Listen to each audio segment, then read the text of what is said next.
baru-baru ini publik dikejutkan dengan kehadiran puluhan tenaga kerja asing, TKA, Cina yang melenggang bebas masuk wilayah Indonesia di masa pemberlakuan pembatasan kegiatan masyarakat, PPKM, darurat. Peristiwa tersebut tampaknya mengusik Presidium Koalisi Aksi Menyelamatkan Indonesia, KAMI, Gatot Nurmantio hingga kembali melontarkan kritikan kepada pemerintah. Mantan Panglima TNI, Gatot Nurmantio, ikut angkat bicara terkait kabar kedatangan tenaga kerja asing, TKA, asal Cina di Indonesia saat pemberlakuan pembatasan kegiatan masyarakat atau PPKM darurat Jawa Bali. Gatot Nurmantio menilai, pemerintah dalam menjalankan kebijakan harusnya bersikap adil kepada warga sendiri dan bukannya malah memberi kelonggaran terhadap TKA Cina untuk masuk ke Indonesia apalagi di tengah situasi COVID-19 yang makin parah di tanah air. Ia pun menilai, aturan PPKM darurat tersebut hanya berlaku keras dan ketat terhadap rakyat Indonesia.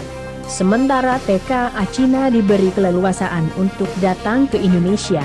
Tidak hanya keras dan ketat kepada warga sendiri, tapi longgar dan abai terhadap pelancong dan TKA yang hingga kini tampak sangat longgar dan leluasa masuk keluar Indonesia, ujar Gatot Nurmantio lewat keterangan tertulisnya, Senin 5 Juli 2021. Gatot juga mengatakan bahwa pemerintah harusnya bisa menjamin ketersediaan bahan pokok bagi masyarakat miskin terdampak.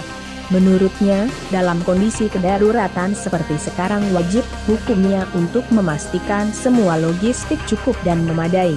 Sebab, kata Gatot, logistik merupakan kunci keberhasilan kondisi darurat.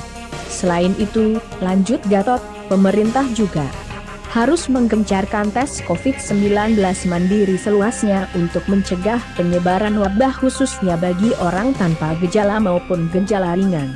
Kemudian, menurut Gatot, lembaga terkait juga wajib menjamin ketersediaan logistik obat dan vitamin yang mengalami kenaikan harga secara tidak wajar selama PPKM darurat.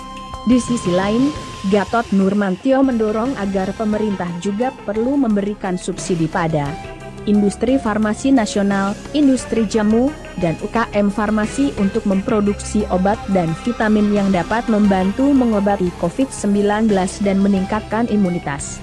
Meski begitu, ia mengapresiasi keputusan pemerintah menerapkan PPKM darurat Jawa Bali.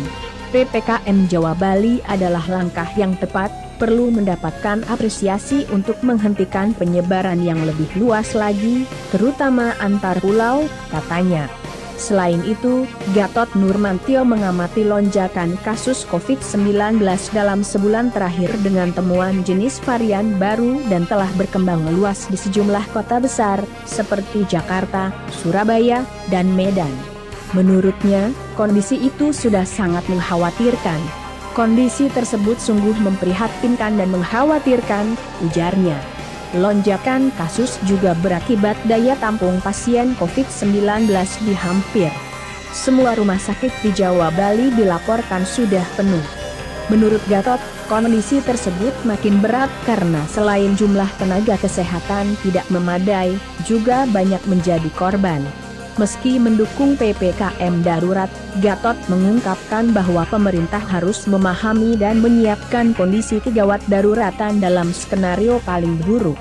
Ia menuturkan, dibutuhkan koordinasi dan konsolidasi yang solid, kompak, dan terukur antara pemerintah pusat dan daerah agar seiring sejalan dan sepenanggungan. Terima kasih telah menonton Lova TV, terus dukung channel kami dengan cara like, subscribe, dan share video yang kami tayangkan. Sampai jumpa di video selanjutnya, semoga Anda menikmati.